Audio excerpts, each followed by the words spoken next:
Olá, saudações a todos. No vídeo de hoje eu vou falar para vocês sobre lombalgia aguda, aqueles pacientes que chegam para nós com quadro agudo de lombalgia, que o paciente chega a dar até medo de encostar nele. Para quem não conhece, para quem não tem experiência, eu vou explanar um pouco mais sobre esse assunto. Para vocês que ainda não são inscritos no canal, eu deixo um convite a todos que se inscrevam no canal, deixem seus comentários, suas sugestões, e aqui no link de descrição do vídeo vocês terão acesso a todas as minhas redes sociais. Sejam todos muito bem-vindos.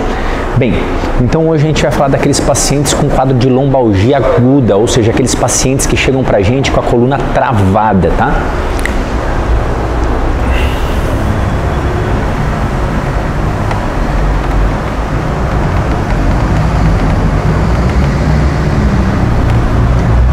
Bem, esses pacientes, nós até temos um agora em tratamento aqui conosco.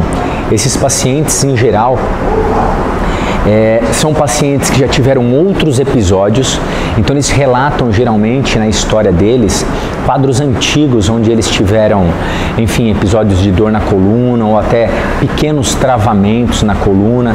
Esses travamentos, o que seria? Esse paciente geralmente ele apresenta algum desarranjo ali na articulação da coluna, geralmente os níveis mais baixos da coluna lombar é o mais frequente, L4, L5, L5, S1, aonde esse paciente fica com dificuldade de realizar determinados movimentos. Em geral, os pacientes eles travam em flexão ou com uma retificação da lombar. O que isso quer dizer? Quando a gente olha a coluna vertebral de frente, num contexto geral, ela é reta.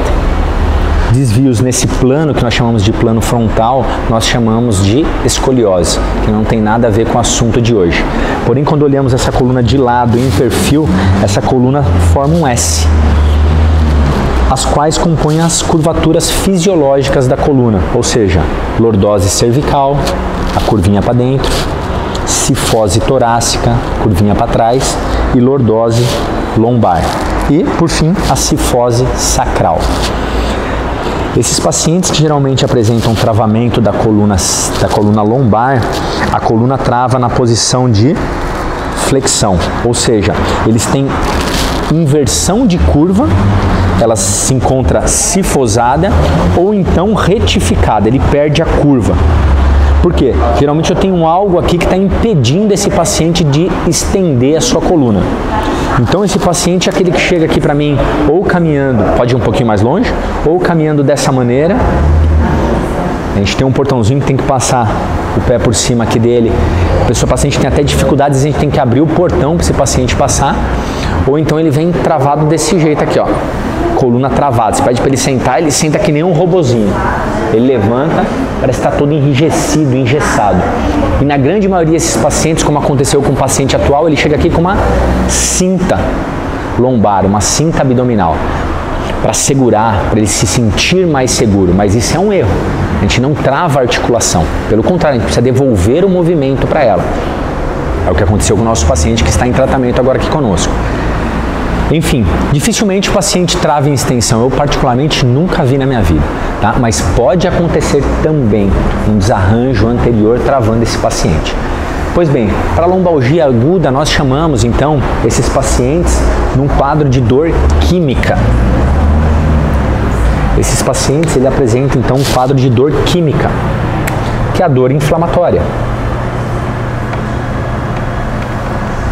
que é uma dor inflamatória. Esse paciente ele está num quadro agudo doloroso, ou seja, quando esse paciente chegar para mim, eu não vou ficar movimentando muito esse paciente.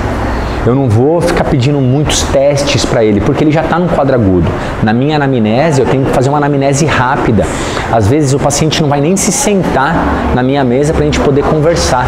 No caminho que ele vem, a gente já vai conversando, tentando entender o que aconteceu, quanto tempo faz, para a gente poder entrar já com a intervenção mais rápida possível com estes pacientes. Porém, quando o paciente chega, eu tenho que estabelecer referências. O que são essas referências? Vamos lá. É preciso que se estabeleça referências com esse paciente. Então, nessas referências nós temos referências sintomáticas, referências mecânicas e referências funcionais. O que são referências sintomáticas?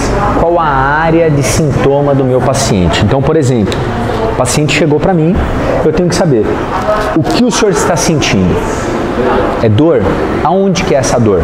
Ah, minha dor é só na lombar direita, a minha dor é só na lombar esquerda, a minha dor é central, a minha dor é em faixa, não, a minha dor é no glúteo, a minha dor vem para a coxa, a minha dor começa aqui em cima e corre para a perna até lá embaixo.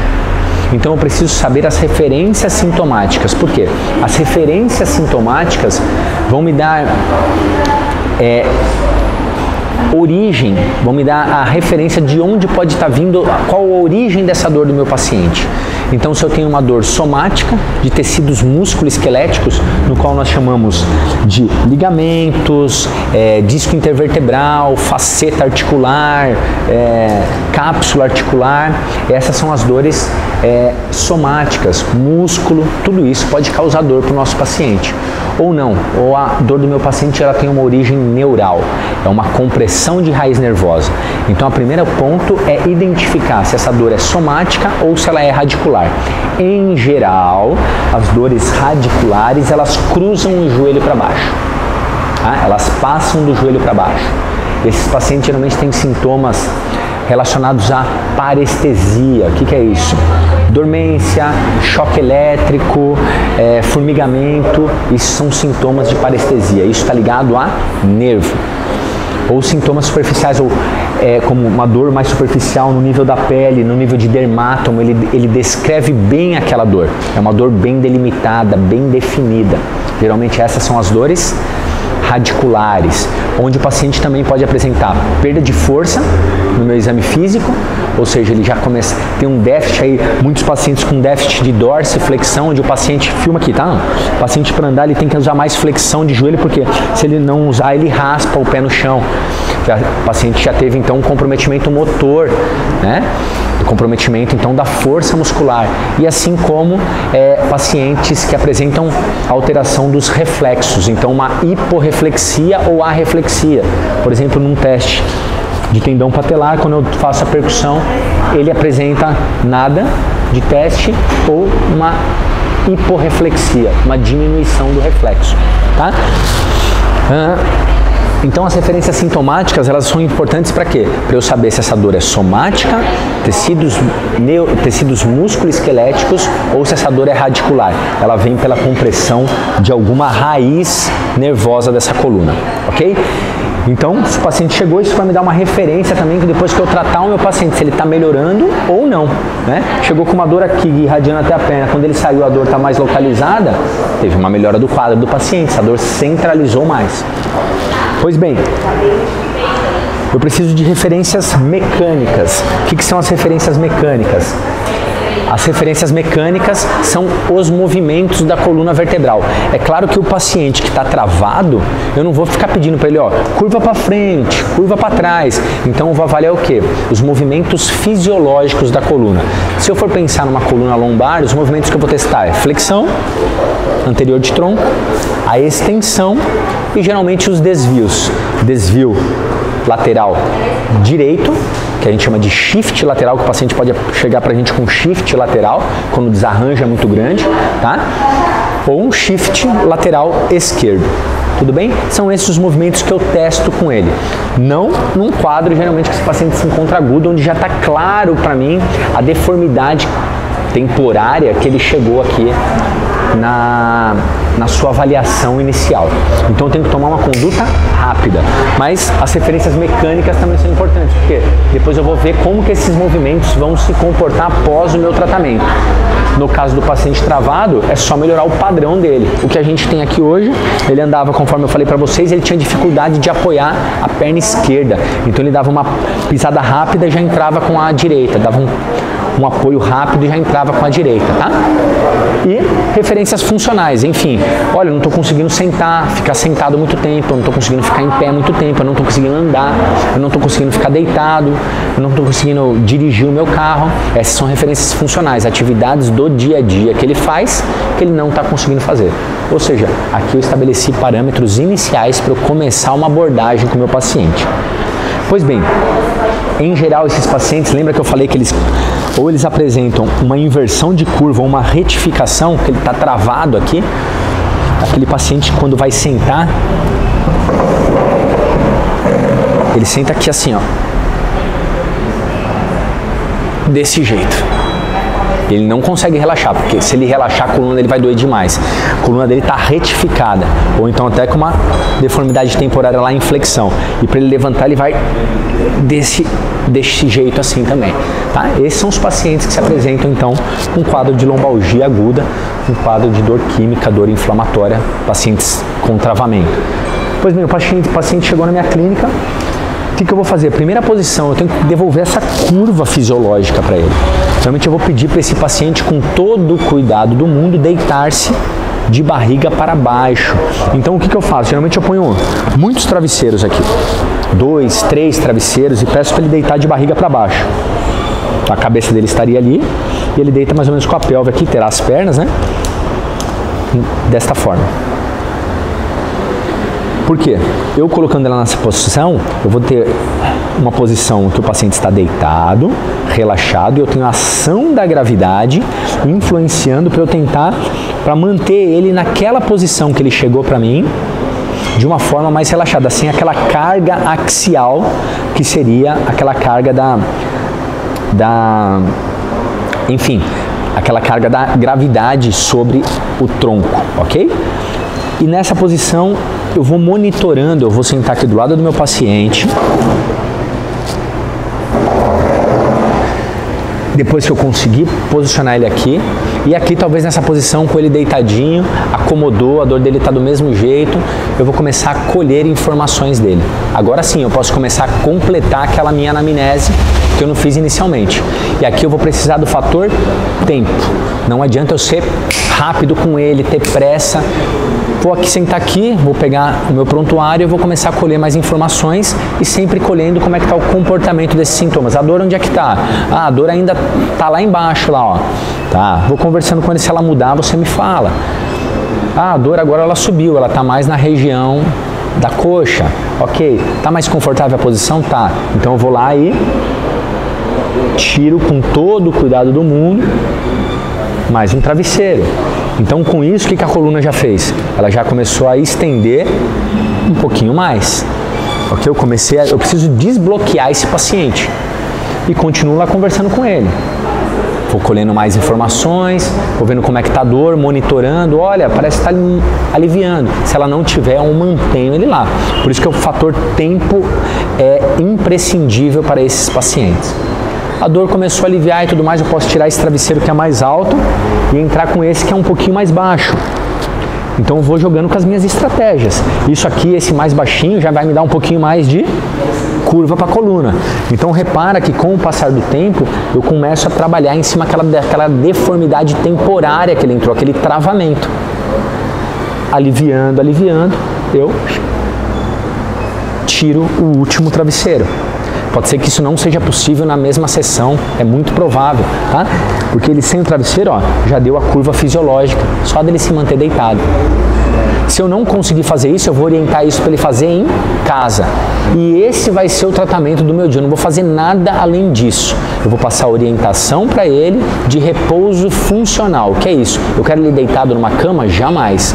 Mas ele vai fazer as pequenas atividades que ele tem que fazer e vai fazer o exercício de posicionamento para tentar trabalhar novamente o restabelecimento dessa curva lordótica. Ele conseguiu isso, vamos supor que ele veio depois numa próxima sessão. O que eu vou começar a fazer? Vou começar a pôr um travesseiro agora embaixo dos braços dele. Olha o que vai fazer, ó. Repara que não está encostando. O que vai acontecer aqui, ó? Vai dar mais curva.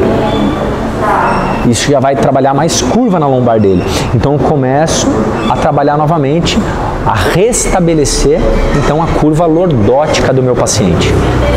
E aí eu poderia mais para frente entrar com mais um travesseiro, dando aqui, ó, mais curva ainda para a lombar. Isso vai ajudar então eu destravar o meu paciente, por quê?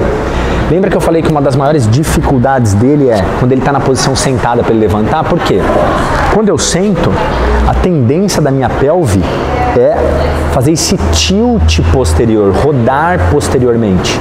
Quando ela roda posterior, aquela curva lordótica, ela inverte, ela vira uma cifose. Quando isso acontece, eu começo a favorecer provavelmente aquela postura que ele chegou aqui para mim. É por isso que ele não consegue relaxar a coluna, está travada a coluna dele. Só que quando eu sento, o normal é a gente criar essa cifose. Só que aí quando eu levanto, eu preciso de lordose agora. Então eu tenho uma inversão rápida de curva. E é esse que é a grande dificuldade desses pacientes devido ao desarranjo que eles apresentam. Então esse geralmente é um trabalho que a gente faz com os pacientes num quadro de lombalgia aguda para aqueles pacientes travados.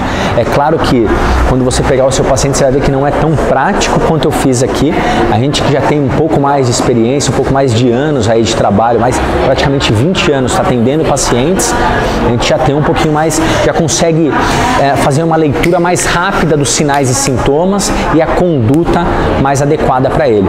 Mas isso é prática. Com o tempo você também vai pegar prática no atendimento dos seus pacientes. Tá? Às vezes eu passo as orientações para vocês aqui no YouTube e eu vejo que o pessoal tenta um autotratamento em casa e tudo mais. Lembre-se, né? Ao persistirem sintomas, o profissional deve ser consultado.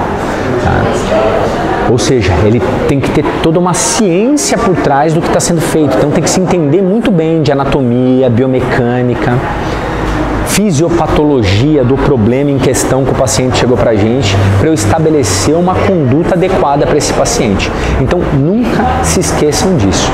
Persistindo os sintomas, não está melhorando, procure o quanto antes um profissional que possa te avaliar e estabelecer uma conduta terapêutica pertinente às suas reais necessidades. Ok? Bem, espero que essa aula tenha sido proveitosa para vocês. Acho um tema muito interessante. Compartilhe com seus amigos, seus colegas profissionais da fisioterapia, ortopedia, profissionais da área.